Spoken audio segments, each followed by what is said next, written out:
Ini perlu diketahui. Jadi kalau sampean merantau terus agak miskin, agak susah itu masih sepele. Dulu itu Yasir itu sampai meninggal demi bela-belain agama Allah. Sebetulnya bersamaan dengan itu Bilal, tapi Bilal gak jadi mati karena ditebus ya Pak. Ini penting sejarah ini untuk melatih kita ikhlas. Terus misalnya ada seorang mubalek atau siapa saja yang dengan tanda kutip kadang merasa fasilitas dari yang undang kurang ini kurang itu. Sekarang itu enak, pidato atau dakwah itu sudah diletakkan di depan, disuruh ngomong, kadang dihormati macam-macam. Dulu itu enggak, yang namanya dakwah itu pasti dipukulin. Jadi dulu yang namanya dakwah apa? Dipukulin, disiksa. Sekarang yang namanya dakwah itu dihormati. Jadi kalau ada yang masih ngeluh itu keterlaluan. Karena sudah sedemikian rupa. Kemudian setelah Yasir dan Sumayyah itu meninggal, Ammar itu ikut Rasulullah SAW di Madinah. Dia akhirnya juga tuwfiya syahidan bela Sayyidina Ali. Terus di antara khazanah Islam itu tidak hanya cerita keceriaan, tapi juga cerita penderitaan. Bapak saya itu ketika saya latihan ngalim, yang paling saya kenang setiap imami subuh itu baca ayat wasama idatil buruj wal yaumil mau'ud. Saya cerita sedikit, semoga teman-teman Korea, terutama yang di Masjid Ammar bin Yasir ini, karena tadi dengar, saya sungkan mau cerita keceriaan karena namanya Ammar bin Yasir, ini nama penderitaan. Bapaknya yang menderita, anaknya menderita. Semoga yang pakai nama ini sudah selesai penderitaannya karena sudah dihabiskan oleh keluarga Ammar bin Yasir. Sehingga stok penderitaannya sudah selesai. Seperti miskin kita, buyut kita miskin, bapak kita miskin. Masa sampai cucunya masih miskin. Semoga malaikat yang ngurus miskin sudah selesai. Di surat Wasama Idatil Burud itu asbabil murudnya adalah para sahabat ketika sering disiksa oleh orang-orang kafir dapat perlakuan dulu dari orang-orang kafir. Kalau dalam bahasa agama itu udzibu fillah, mereka disiksa demi bela-belain agama Allah. Itu karena tahu Rasulullah SAW itu doanya mustajab. Itu ngerayu gini sama Rasulullah, ya Rasulullah, engkau kan doanya mustajab. Kita ini disiksa terus. Berdoa supaya keadaan ini berubah 180 apa? Pas itu orang Islam baru 6, baru 12. Karena umat Islam dulu masa Islam itu satu. Jadi kenangannya Abdul bin Mas'ud, saya orang ke-6. Kenangannya siapa? Saya orang ke-7. Satu. Singkat cerita, Rasulullah yang akhirnya mendengar itu. Pertama Nabi itu agak rileks. Kemudian Nabi kaget. Akhirnya beliau marah. Jadi Nabi itu unik, dimintai doa untuk supaya ada jalan keluar atau ada kemenangan Islam, Nabi marah. Dan kemarahan ini yang kita tiru. Tapi bukan marah emosi kayak kita itu enggak. Marahnya Nabi itu beda dengan kita. Kalau kita marah itu emosi terus nggak karu-karuan. Kalau Nabi itu marah itu ghirafillah, jadi apa ya? Ada ekspresi kejengkelan untuk menunjukkan kalau itu sesuatu yang tidak baik. Kalau marah kita kan emosi, dendam, nggak karu-karuan. Nabi kaget terus beliau duduk ngendikan begini, apa kamu minta menang sekarang, kamu minta fotokat sekarang, kamu minta kebahagiaan sekarang. Dulu kata Nabi, inna mangkana qablakum, orang-orang sebelum kamu ketika iman itu layu do'ulahul min syarfi mafroqi roksi, geraji itu diletakkan di sini, terus digeraji fayasyukuhu sikkan, kemudian dari digeraji itu terbelah menjadi. Intinya kamu baru gini saja cemen. Baru ngumpulin uang untuk beli gereja jadi masjid saja sudah cemen. Harusnya berjuang itu kayak orang taruhannya apa? Nyawa. Di gereja sekarang enggak banser kan. Ya enggak apa-apa daripada ngawal artis ya ngawal kiai. Kalau dia ngawal artis cantik kepikiran terus enggak bisa tidur mendingan ngawal kiai. Saya ulang lagi ya. Jadi Nabi memperbandingkan wa inna mangkana qablakum, orang sebelum kamu gara-gara berjuang itu layu do'ulahul min syarfi mafrona iman Yudau lahul ukhdud, dibikinkan ukhdud. Ukhdud itu parit, cekungan parit atau ya parit lah kalau orang Jawa bilang. Terus diisi api. Diisi api yang menyala-nyala. Setelah itu orang-orang yang iman dicemplungkan di situ, kemudian yang nyemplungkan tertawa-tawa melihat orang Islam atau orang yang iman kejat-kejat di api itu. Kayak apa susahnya? Itu yang disebut di wasama idatil buruj wal yaumil ma'ud wa syahidil wa masyhud utilah ashabul qubur terus annari dayatil waqud itsum alaiha umud wa hum ala ma yaf'aluna bil mu'minina syuhud. Jadi api diparit dinyalakan ya kayak api yang dipakai bakar apa itu, bukan bata, yang lebih ekstrim untuk bakar gamping itu. Nah untuk bakar kampur itu kan ekstrim betul, di cekungan terus apinya besar, pohon kelapa saja gak dipecah ya langsung utuh, ya langsung hangus saking panasnya Pak. Dan itu orang Islam dicemplungkan di situ sambil dikepok tertawa-tawa. Di sini an-nari datil waqud idzum 'alaiha. Mereka yang menyiksa itu duduk-duduk di situ melihat kejat-kejatnya orang-orang Islam. Wa hum 'ala ma yaf'aluna bil mu'minina syuhud. Dan mereka menyaksikan kematian itu. Suama naqawm minhum illa yu'minu billahil azizil hamid. Dan penyiksaan itu semua hanya karena yang disiksa mempertahankan iman kepada Allah Subhanahu wa ta'ala. Jadi saya itu kan kecelok kiai, kecelok wong alim. Itu kalau nuntut orang yang undang kita itu malu betul. Kita sekarang itu sudah enak, pidato dikasih fasilitas, mubalek dikasih fasilitas, bahkan difasilitasi di kawal apa? Banser. Karena kalau nggak dikawal banser, kiai itu kalau makan jajan sidik, kalau nggak ada banser nggak ada yang habiskan. Ya hikmahnya itu. Makanya kalau makan dia senang pinggir apa? Kiai, karena pinggir kiai kan paling lah. Nah kiai itu kan kalau makan mesti sedikit, malah mati rakat. Nah ini yang penting ya bansernya itu. Jadi ini penting sekali. Kiai sekarang mubalek termasuk jenengan ini juga dai-dai lawa. Yang sampean alami di sini itu masih nggak sebanding dengan yang dialami para sahabat, para orang-orang. Sehingga Rasulullah ketika ada sahabat yang minta cepat ada futuhat, cepat ada kemenangan, Nabi marah. Kamu baru gini saja cemen, kira-kira gitu kalau bahasa Indonesia. Kamu baru gini saja cemen. Orang-orang dulu gara-gara iman gara-gara iman dibakar di api, gara-gara iman ngalami seperti ini. Akhirnya sahabat nangis, ya sudah ya Rasulullah, kita tidak akan cemen lagi. Sekarang Pak cemen apalagi keliru sekali sekarang ya, tadi sudah mulia dikasih panggung, mati dikawal apa? Banser. Kayak apa mulia nih sekarang? Ngomong itu Allah sing sambat. Kurang sanggup nih, kurang apa nih? Allah, amit ditobat nol. Jadi bukan masyarakat Turkinya juga harus. Bukan apa, ini penting saya utarakan supaya dengan membaca sejarah seperti itu. Dulu yang namanya berjuang itu diantara sifatnya kata Allah, wa'udhu fi sabili.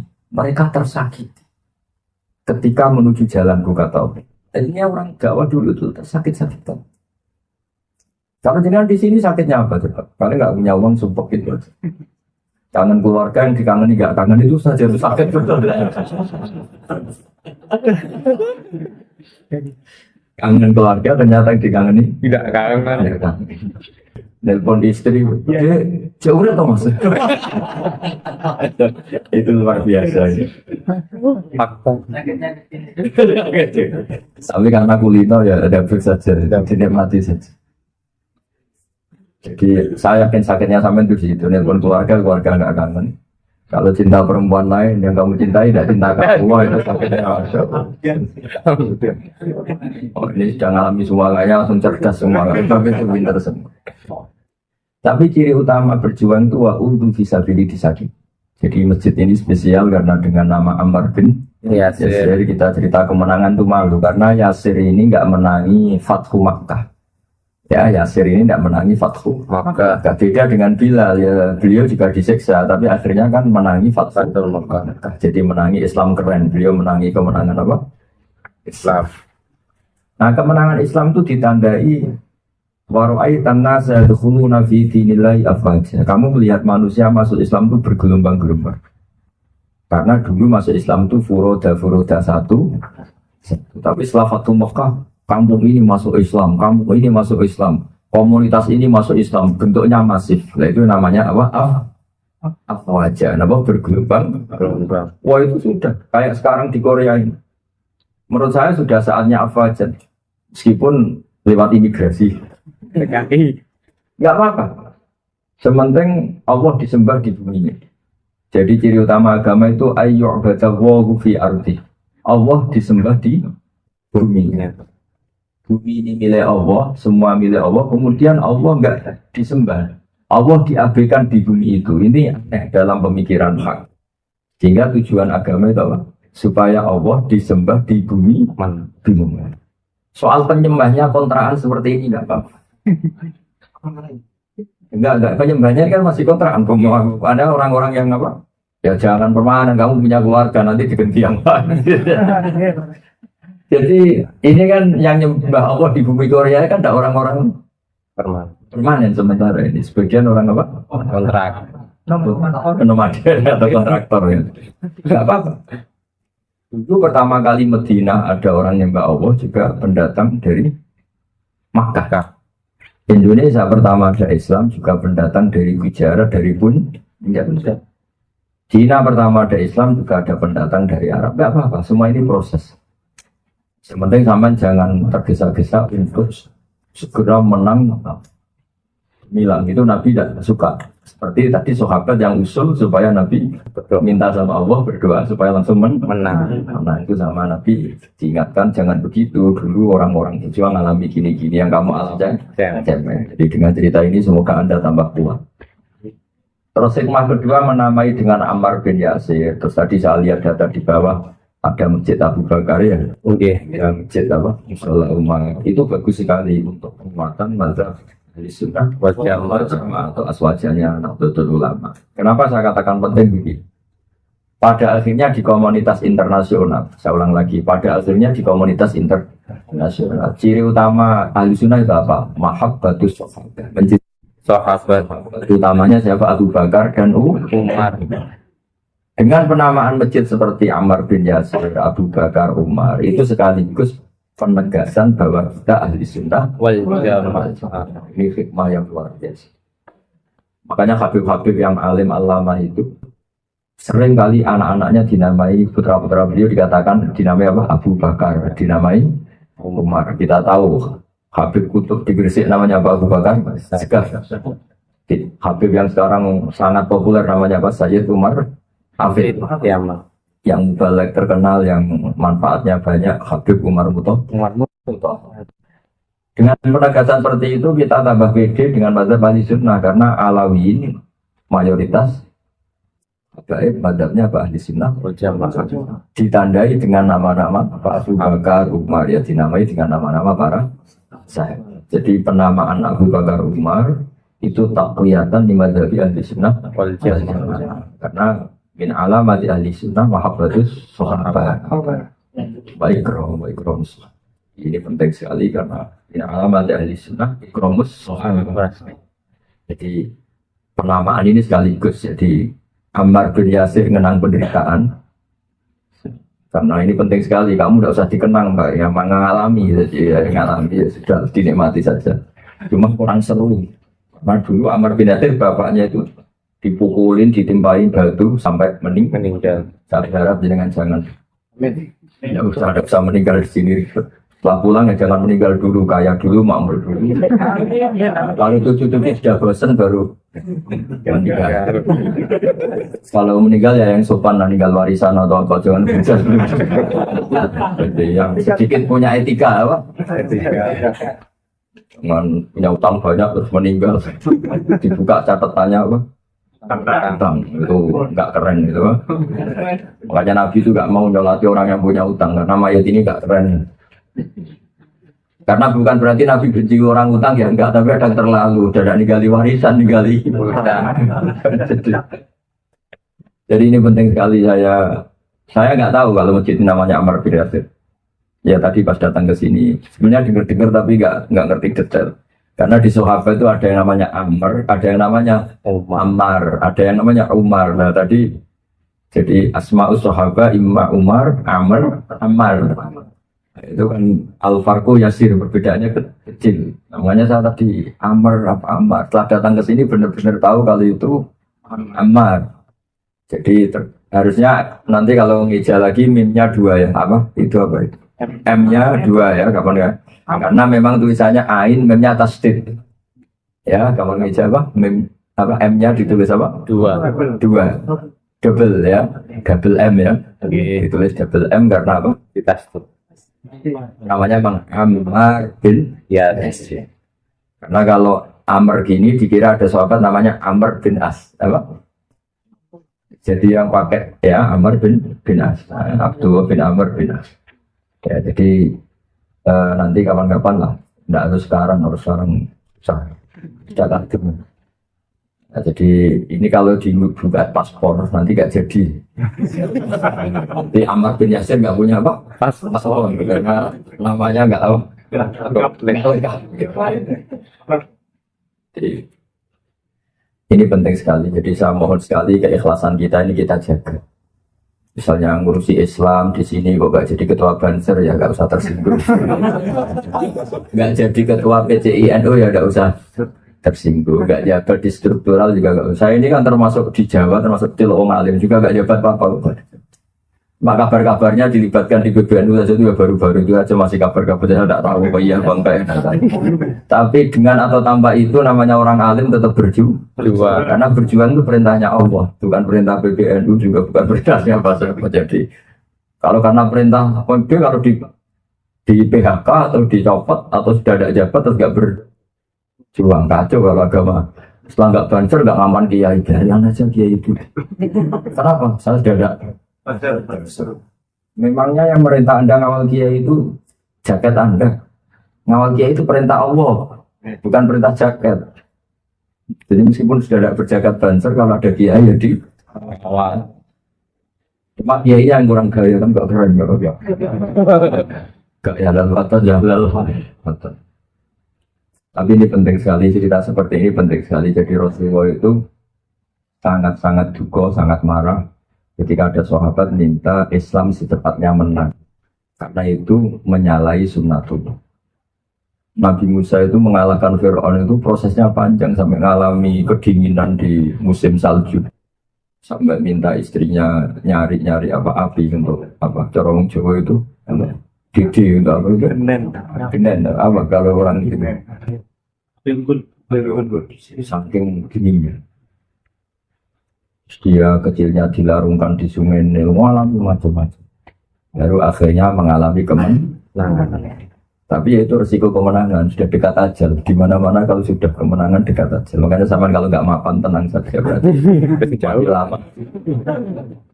Makanya ketika turun Idza jaa nasrullahi wal fath itu semua sahabat senang sekali karena itu kemenangan Islam. Tapi Abu Bakar di pojok masjid menangis. Sampai dibully sama sahabat-sahabat yang lain. Ungzuru ila hadas syekh, lihat syekh tuain. Wong kita menang kok malah nangis. Dibully. Wong berita kemenangan malah ditangi. Setelah sahabat-sahabat bertanya, ya Abu Bakrin kenapa engkau menangis? Kita ini kan senang karena Islam sudah menang. Semua orang Mekah sekarang masuk Islam. Kata Abu Bakar, hadihi ajalu Rasulillah. Ini bukti ajal Nabi sudah dekat. Peristiwa ini hadil waqiah itu bukti ajalnya Nabi sudah dekat. Di mana-mana setelah menang ya selesai. Waktunya yang bully-bully nangis semua. Makanya kalau sampean sudah menang, nanti sudah kaya di rumah, istri sudah sayang lagi, anak sayang lagi. Ya hati-hati.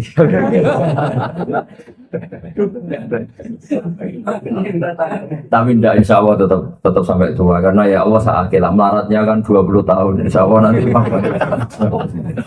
syukur-syukur melaratnya lebih 20 tahun. Itu mulai kecil, mulai lahir.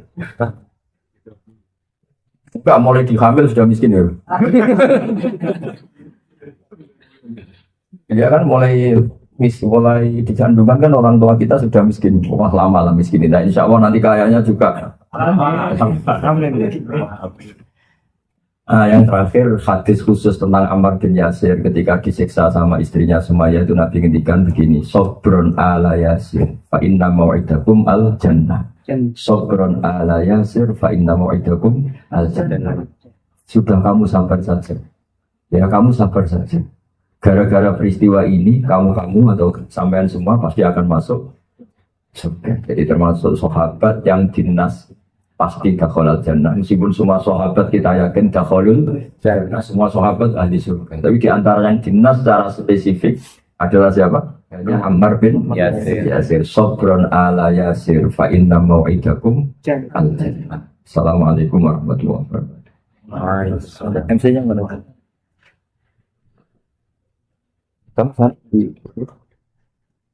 Alhamdulillahirrahmanirrahim. Kita telah mendengarkan kajian tentang agama Islam dari Kiai Abdul Salim. Dan selanjutnya insya Allah kita akan buka sesi tanya jawab dan khusus untuk bertanya satu orang satu. Semuanya 3. Semuanya 3 pertanyaan. 3. Oleh yang ngaji anak.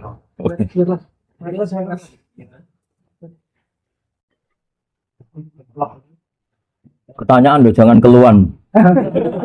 Oh, repot kalau keluhan. Semua punya nasib yang sama, nggak boleh ngeluh.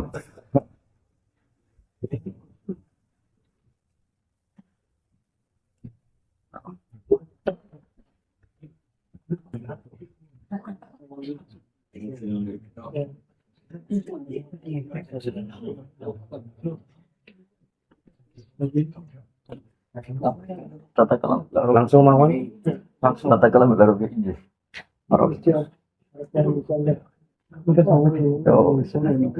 Oh, review. Langsung mawon.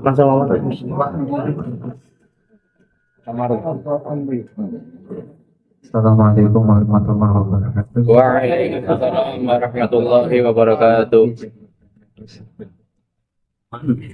Agak sedikit Santai aja. jadi gini nama saya Khairul Anwar, panggilannya Anaf, asli Brebes. Jadi gini bos, sebenarnya pertanyaan ini diajukan oleh rekan saya sesama kerja juga di sini. Beliau bertanya kepada saya karena saya nggak tahu, saya jawabnya kan nggak tahu gitu pak. Ya. Pinter kalau nggak tahu jawabnya nggak tahu. Jadi yang pertama itu dia ngomong itu apa namanya, jadi kan istri itu adalah tulang rusuk dari suami. Kok tahu? Persepsi dia gitu loh ya. Saya hanya menggambarkan besar seperti itu. Kemudian yang kedua kalau penyakit itu kan dosa buat yang dosa buat penyakitnya. Seperti dia begitu. Kemudian dia bilang seperti itu. Kalau misal kita saya kalau misal ada seorang suami nikah lagi itu bagaimana gitu kan, itu yang pertama Yang dimarahi. katanya itu kan kalau penyakit tidak dipilih sendiri istrinya itu sama saja harus kemudian setelah itu kalau sudah istrinya terus sampai meninggal itu berarti dosanya terus istrinya itu tidak persepsi dia seperti itu. Kemudian yang kedua dia bilangnya ini sedikit sensitif. Jadi yang kedua dia tuh bilang seperti ini. Nah yang kedua itu kalau bisa katakan ya itu bilang gini, kalau misal saya katakan dia seperti aja seperti itu saya, kemudian bilang sama istri saya, suruh istri saya itu nyari kita lagi, kemudian bersama dengan istrinya itu melakukan hal yang seperti dilakukan suami istri. Nah, itu kan kata dia itu kan cuma satu kali. Suruh satu kali, berarti dosanya cuma satu kali, nggak seumur hidup. Nah, persepsi dia itu seperti itu, dia pandangnya kalau gimana hukumnya gitu. Saya harus lagi istri sakit, digawi, atau melakukan hal seperti itu dalam satu hari. Dia bertanya seperti itu, yang paling besar hari. Ini yang ahli gitu siapa ini? Benernya ahli. Ya, yang bagus. Begini ya, jadi pertanyaan seperti itu kategorinya ini keluhan. Ya kalau tanya gimana hukumnya poligami, hubungannya dengan istri ya jelas siap perang gitu. Itu pasti.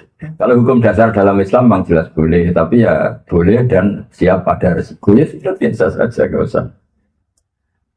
Kalau dosa dan tidak dosa itu ya tergantung, artinya tergantung itu sakit menyakiti itu kan relatif. Kalau suatu haram ya dosa, kalau tidak ya dosa satu ya dihitung satu, masa satu dihitung seumur hidup. Tapi kalau akibatnya seumur hidup itu kan karena apa ya, melankolis lah. Perasaan tersakiti itu kan melankolis, tapi sebetulnya kadang nyakitinya itu tetap satu kali. Misalnya sebenarnya sebaliknya juga bisa, istri kamu nyakiti kamu. Dasar wong lanang koyo monyet gitu. Itu kan kalimatnya sekali, tapi sakitnya kan berlanjut. Jadi ya sama. Nanti tanyakan malaikat bagian nulis, ini dosanya ditulis berapa ini. Jadi wilayah-wilayah seperti itu yang penanya sampean itu juga gaya-gayanan tok. Karena apa ya? Problem sosial itu kan memang lazim ya. Jadi kalau milih merantau di Korea misalnya, mungkin cari uang gampang, tapi resikonya jauh dari apa?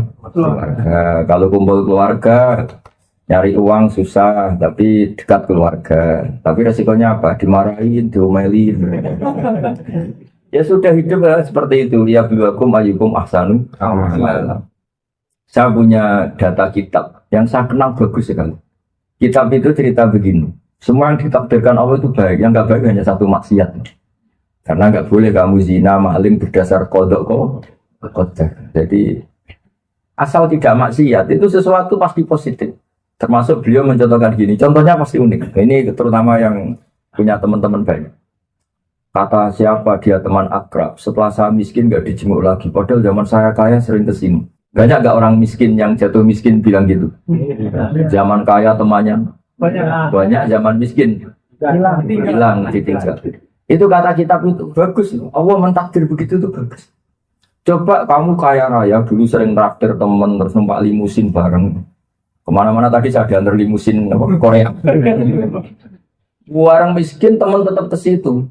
Padahal kamu nyuwun sewu sudah buruhnya orang bikin bata, buruhnya orang manol kerja di pasar. Malah malu tuh jadi tontonan. Artinya Allah mentakdir saat kita miskin teman tidak ngejenguk itu bagus. Kalau kita miskin terus teman-teman jenguk malah jadi tontonan. Pernah kaya raya traktir ditilihi teman pas buruh di rumahnya orang milih ditilihi apa milih enggak? Ya. Malu kan? Artinya sebetulnya keluhan manusia itu cemen saja, bilang apa? Oh kalau zaman saya jatuh kok tidak ada yang jenguk saya. Kalau pas jatuh dijenguk kan malah maling. Mana ya temanku? Dijenguk guru foto di rumahnya. Orang pasti bentak lagi. Padahal itu bos. Artinya gini loh, kalau Allah sudah mentakdir sesuatu itu pasti maslahat. Mungkin maslahatnya kita jatuh itu teman-teman lupa, terus kita bisa intro. Bangkit lagi lah, nanti kalau sudah bangkit temannya datang lagi sudah pakai baju bagus, udah keren. Jadi artinya gini loh, banyak keluhan-keluhan manusia sebetulnya nggak proporsional gitu. Allah sudah menyiapkan seperti itu. Misalnya Allah bikin rata-rata istri itu cerewet, memang lelaki gak dicerewet, terus turu ngopi. Barokahnya cerewet ini ada pelecut apa semangat. Kalau bangun biru saya kalau guyon kayak dibujuk konak antriman fikir selawase. Wong lanang rai-rai gini kok bojone nriman wah mesti tak jamin turu mangan roti rokok mangan ngopi kok sambil nunggu mati. Barokahnya sama begini barokahnya betul. Cerewetan. Jadi artinya kalau Allah bikin sesuatu itu sudah dipertimbangkan kira-kira gitu bahasa manusianya apa? Jadi nikmat. Begitu juga poligami. Poligami itu dihalalkan Islam, tapi kan dapat nikmat. Masa dapat nikmat nggak dapat umpatan, nggak dapat maki-makian, ya sudah lah. Tinggal kita nonton saja. Benar ya, artinya sesuatu pilihan kan pasti ada resiko. Makanya saya sering bilang ke teman-teman, saya datang kalau kamu poligami, tapi ada resepsinya. Waduh, gak resepsi, perang. Ada yang berani poligami pakai resepsi. Jadi menurut saya kita ya jangan merubah hukum Islam, tapi yang ngitung kekuatan, kekuatan dan kemaslahatan. Makanya kata Quran, wa iftum Allah ta'jilu ya fawahidatan. Kalau kamu merasa takut tidak adil ya cukup. Kalau kamu bukan sekedar takut tidak adil, pasti tidak adil. Rai-rai ini itu pasti tidak adil. Ya saya kira demikian. Monggo pertanyaan selanjutnya.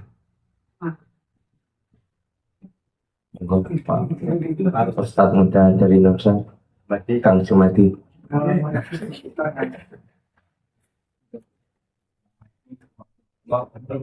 Waalaikumsalam warahmatullahi wabarakatuh. Saya jadi asal Indramayu. Apa? Kang Sumadi. Ini Ustaz, jadi saya mau tanya apa benar foto kodar sama tasbih. Ada di nasib. Yang terakhir apa? Kodok, kodar, Tasbih wanasib. nasib bahasa Jawa. Jadi Nasib. sekian. Assalamualaikum warahmatullahi wabarakatuh. Waalaikumsalam warahmatullahi wabarakatuh. Memang Anda iskal apa bingung? Oh iya, nggak apa-apa. Itu bagus itu. Ustadz itu kalau bingung berarti maju, sudah nyari-nyari kebenaran. Memang masalah kodok kodar itu sesuatu yang ulama menerangkan, tapi sekaligus melarang. Jadi ulama itu ya unik. Kitab-kitab kita ini dipenuhi dengan penjelasan kodok kodar, tapi juga dipenuhi dengan pelarangan membicarakan kodok kodar. Karena bagi orang tertentu ini menjadi alasan justifikasi saat salah. Saya zina juga sudah ditakdir pengiran, sama maling ditakdir pengiran. Saya gini kan jadi kacau Islam kalau semuanya mengandalkan kodok kodar. Tapi kalau kamu misalnya tidak ngimani kodok kodar bahwa semua sudah ditulis juga kelirunya. Masa Allah terlambat berpikir kan kira-kira gitu. Semuanya sudah disetting Allah. Masa ada kejadian di luar settingan Allah. Dari segi itu kita harus iman, semua sudah ditakdir. Tapi dari segi bahwa itu nanti jadi alat justifikasi kesalahan, kita harus menghentikan membicarakan kodok kodar. Makanya hadisnya Nabi ini penting, kearifan seorang ulama. Hadisnya Nabi tentang kodok kodar itu pasti dua, berkali-kali itu dua. Ada hadis yang menerangkan tidak ada sesuatu yang terjadi di langit dan bumi kecuali sudah dikodok Allah. Tapi ada hadis idza dzukira ashabi fa'amsiku wa idza dzukira al-qadar fa'amsiku. Jika ada orang mencaci maki sahabat saya, maka kamu harus berhenti, jangan ikut. Wa idza dzukira al-qadar fa'amsiku. Ketika ada orang mendiskusikan kodok kodar fa'amsiku, kamu harus berdiam, tidak usah ikut terlibat. Karena nanti syariat bisa runtuh. Orang Korea ateis ya kersane Allah, orang Italia Kristen juga kersane Allah. Ngapain kamu pikir sudah dikersane Allah, kacau semua.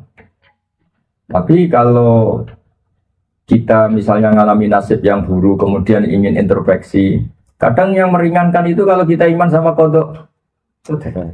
Misalnya kamu punya kasus berat, terus mau putus asa, mau bunuh diri, itu kadang-kadang yang menenangkan kita itu ya sudahlah, semuanya sudah ditakdir.